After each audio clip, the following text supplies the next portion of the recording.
இப்போ ராமதாஸ் அவர்கள் தான் என்னுடையது தான், நான் வந்து எதையும் விட்டு கொடுக்க மாட்டேன் அப்படின்ற மாதிரி இதுவரை இல்லாத ஒரு சூழல் இப்போ வந்து அவரு இது மாதிரி அப்படி பேச மாட்டார். இது மாதிரி பேச ஆரம்பிச்ச கட்சி நான் உழைச்ச கட்சி நான் பேச மாட்டேன். இல்லை அவர் பேசுவார், ஓப்பன்ல பேச மாட்டார், பையனை எதிர்த்து பேச மாட்டார்.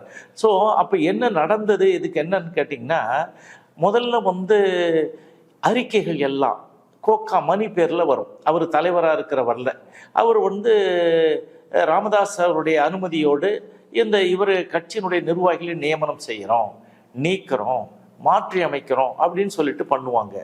ஆனால் இப்போ அன்புமணி வந்த பிறகு, தலைவராக அவரை வந்து முடிசூடிய பிறகு என்ன நடக்குது அந்த கட்சியிலன்னா, எல்லாமே அவர் வச்சுக்கிட்டார். யார்? ராமதாஸ். எந்த நியமனம், நீக்கம், மாற்றம் எல்லாமே அவரே அறிவிக்கிறார். மணி இருந்தப்போ அப்படிதான். மணி இருந்தப்போ அப்படி கிடையாது, மணி அறிவிப்பாரு. அதுதானே கேட்கிறாரு. இப்ப நான் வந்திருக்கேன்ல, எனக்கு ஏன் நீங்க பண்ண மாட்டீங்க அப்படின்னு தான் கேட்கிறாரு. ஸோ இப்போ வந்து என்ன ஆச்சுன்னா, அதுக்கு முதல்ல ஒரு விஷயம் வந்து என்னன்னா, இப்போ வந்து கௌரவ தலைவராக கோக்கா மணியை பண்ணும்போதே உங்களுடைய சன்னுக்கு நாங்கள் வந்து ஒரு முக்கிய பதவி தரோம் அப்படின்னாங்க. ஸோ அதே மாதிரி வந்து அவருக்கு வந்து ஒரு முக்கிய பதவியா இளைஞர் சங்க தலைவர் கொடுத்தாங்க. கோகாமணியோட சன்னா தமிழ்குமரனுக்கு கொடுத்தாங்க. ஒரு அதுக்கும் பேரம் பேசி காசு வாங்கிட்டு தான் கொடுத்தாங்க. அது கொடுத்துட்டு கொஞ்ச நாளுக்குள்ளே அவரே வந்து என்ன பண்ணிட்டாரு, எனக்கு வேணான்னு ராஜினாமா பண்ண வச்சுட்டாரு. அதுக்கு நெருக்கடி கொடுத்தது அன்புமணி.